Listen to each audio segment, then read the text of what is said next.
नमस्कार दोस्तों, मेरा नाम है रजनीश और मेरे रजनीश क्लासेस में आप सभी का स्वागत है।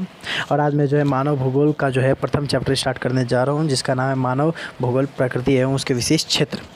तो गाइस चलो हम जो है समय बर्बाद ना करते हुए अपने जो है चैप्टर की ओर चलते हैं। तो गाइस पहला जो इसमें क्वेश्चन बनता है मानव भूगोल की परिभाषा। मानव भूगोल की परिभाषा तो मैंने इसमें जो है बिल्कुल सिंपलिस्ट से सिंपलेस्ट फॉर्म में लिखा है कि मानव भूगोल मानव तथा प्रकृति के बीच का जो है अध्ययन है। मानव भूगोल क्या है? मानव भूगोल से हमारा तात्पर्य यह है कि मानव तथा प्रकृति के बीच के अध्ययन को ही जो है मानव भूगोल कहा जाता है। मानव भूगोल कहा जाता है। तो गाइस इसमें जो है एक क्वेश्चन और बनता है, जैसे भूगोल की परिभाषा। तो भूगोल, भू से यानी पृथ्वी और गोल से यानी उसका अध्ययन, अर्थात पृथ्वी का अध्ययन ही भूगोल कहलाता है। अर्थात पृथ्वी का अध्ययन ही भूगोल कहलाता है। आगे हम चलेंगे तो मानव भूगोल अस्थिर पृथ्वी और क्रियाशील मानव के बीच संबंधों का भी अध्ययन है। तो ये दो परिभाषा हैं जो कि इम्पोर्टेंट है और ये आप लोगों को याद रखना है। आगे चले तो कुछ विचारधारा इसमें आप लोगों को पढ़नी पड़ेगी। ठीक है, जो पहली जो है भौतिक विचारधारा है, पहली भौतिक विचारधारा और दूसरी जो है संभववाद विचारधारा। तो पहले हम भौतिक विचारधारा की ओर चलते हैं, जिसको जो है हम नीतिवाद भी कहते हैं, जिसको हम नियतिवाद भी कहते हैं। तो इस विचारधारा के अनुसार शुरुआत में जो मानव जो था वो प्राचीन अवस्था में था, यानी अपने आदिम अवस्था में था। उसने प्रकृति के साथ जो है अपने स्वयं को प्रकृति के अनुसार ढाल लिया था। ठीक है, और इसी अवस्था को नियतिवाद भी कहा जाता है और निश्चयवाद भी इसी को कहा जाता है। इसमें मानवीय क्रियाओं पर प्रकृति का नियंत्रण होता था। ये जो आपकी विचारधारा है ना, इस विचारधारा में मानवीय क्रियाएं जो भी होती थी उस पर किसका नियंत्रण था? प्रकृति का। इसमें मनुष्य प्रकृति का दास होता था। क्या होता था? मनुष्य प्रकृति का दास। मानव का पूर्ण रूप से इसमें विकास नहीं हुआ था। तो गाइस ये जो है नियतिवाद की जो है परिभाषा है, नियतिवाद की ये परिभाषा है। इस विचार के अनुसार जो है प्रारंभ में मानव जो है आदिम अवस्था में था, यानी वह प्रकृति का जो है एक तरीके से गुलाम था। प्रकृति का वो गुलाम था।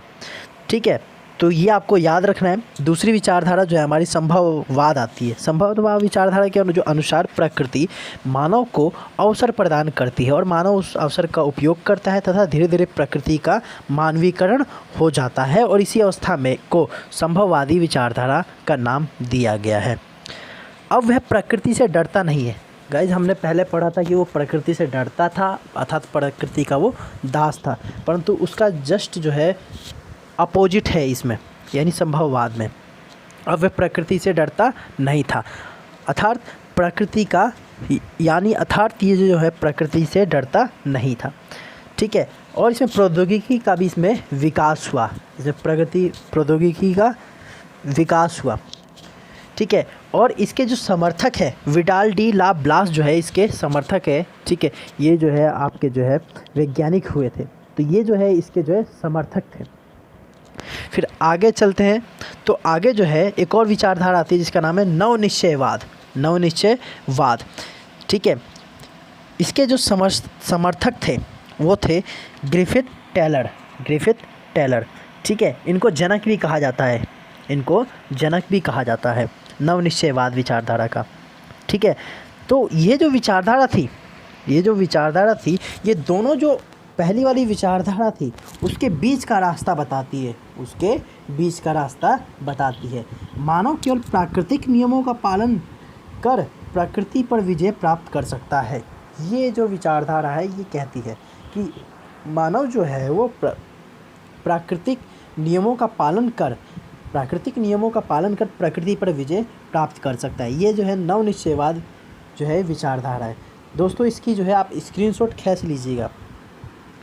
फिर आगे चलते हैं तो क्वेश्चन बनता है कि मनुष्य ने प्रौद्योगिकी का विकास प्रकृति के नियमों को समझने के बाद क्या? स्पष्ट करें।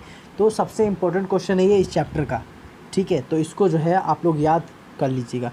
मनुष्य ने प्रौद्योगिकी का विकास प्रकृति के नियमों को समझने के बाद कि कई बच्चों में को यहाँ पे डाउट आता है कि प्रौद्योगिकी का अर्थ क्या होता है। तो दोस्तों प्रौद्योगिकी का अर्थ होता है तकनीक। तकनीक को ही प्रौद्योगिकी कहा जाता है। तो हमें इस बात का जो है पता है कि भाई जो आपका मानव है, मानव कुछ उपकरणों तथा मशीनों की जो है स्थापना से उत्पादन तथा निर्माण करता है। मानव क्या करता है, मनुष्य क्या करता है, कुछ उपकरणों और मशीनों की स्थापना से उत्पादन तथा निर्माण करता है, किसी चीज़ को बनाता है, इसी को प्रौद्योगिकी कहा जाता है। ठीक है, इसके लिए मानव को प्रकृति के नियम को समझना बहुत ही ज़्यादा ज़रूरी है। घर्षण तथा ऊष्मा की संकल्पनाओं ने मानव को अग्नि की खोज में सहायता की। अर्थात घर्षण जो है और ऊष्मा है, इसी के कारण जो है मानव ने अग्नि की खोज की, आग की खोज की। ठीक है, दूसरा पॉइंट ये हो गया। ठीक है, पहला पॉइंट आपको ये बताना है, ठीक है, कि इसमें जो है मानव ने जो है मशीनों और उपकरणों की सहायता से जो है कई सारी चीज़ों का उत्पादन किया और निर्माण किया, जिसको प्रौद्योगिकी कहा जाता है। और ये सब जो है किसकी मदद से किया? प्रौद्योगिकी का विकास जो है वो प्राकृतिक नियमों का पालन करते हुए जो है इन्होंने किया। अर्थात प्रकृति के नियमों को समझने के बाद जो है प्रौद्योगिकी का विकास हुआ, सिंपल सी भाषा में बोले तो। फिर इसमें जो है अगला पॉइंट जो है डीएनए और आनुवांशिक, इन्हें समझने के बाद हम ज़्यादातर बीमारियों पर जीत पा चुके हैं। ये भी इसका दूसरा पॉइंट है कि डीएनए और आनुवांशिकी, ठीक है, जो डीएनए होता है, इन्हें समझने के बाद हम ज़्यादातर बीमारियों पर जीत पा चुके हैं। अगला पॉइंट है वायु गति के नियम। अधिक तेज़ गति से वाहन बनाने के लिए हमें गति के नियमों को भी पढ़ना पड़ता है, तभी हम तेज़ गति के वाहन बना पाते हैं। तो ये 3 से 4 पॉइंट है जो आप लोगों को हमेशा याद रखना है। ठीक है, क्वेश्चन ये जो है पिछले ईयर भी रिपीट हुआ था ये वाला क्वेश्चन, तो इस क्वेश्चन को जो है याद रखना है। ठीक है, फिर अगला जो है प्रकृति का मानवीकरण, ये 2 नंबर में बन सकते हैं आप लोगों को क्वेश्चन। तो समय के साथ साथ जो है मानव जो है पर्यावरण तथा प्रकृति को समझने लगा है। मानव समय बीतने के साथ साथ जो है प्रकृति और पर्यावरण को समझने लगा है और प्रकृति को अपने अनुसार ढालने लगा है। मनुष्य ने अपना सामाजिक और सांस्कृतिक विकास किया और मानव ने बेहतर प्रौद्योगिकी का विकास किया। प्रौद्योगिकी के विकास के कारण, यानी प्रौद्योगिकी का जब विकास हो गया तो उसके बाद मनुष्य ने अस्पताल, नगर, खेत, मैदान, चरावा और पत्तन, जिसको जो है पत्तन का अर्थ होता है वो जो समुद्री, जो जहाँ पे जहाज़ खड़े होते हैं ना, उसी को पत्तन कहा जाता है। ठीक है, जिसको बंदरगाह कहा जाता है अर्थात। ठीक है, और फिर अंतरिक्ष में उपग्रह आदि का विकास किया। तो ये सब जो चीज़ें हुई, ये किससे हुई? प्रकृति के नियमों को समझने के बाद ही तो जो है मानव ने जो है नई नई चीज़ों को जन्म दिया, नई नई चीज़ों को समझा, तब जाके नई नई चीज़ों का आविष्कार हुआ। अगर मनुष्य प्रकृति के नियम को नहीं समझता तो जो है प्रौद्योगिकी का विकास नहीं होता। फिर इसके बाद जो है अगला क्वेश्चन बनता है मानव भूगोल के क्षेत्र।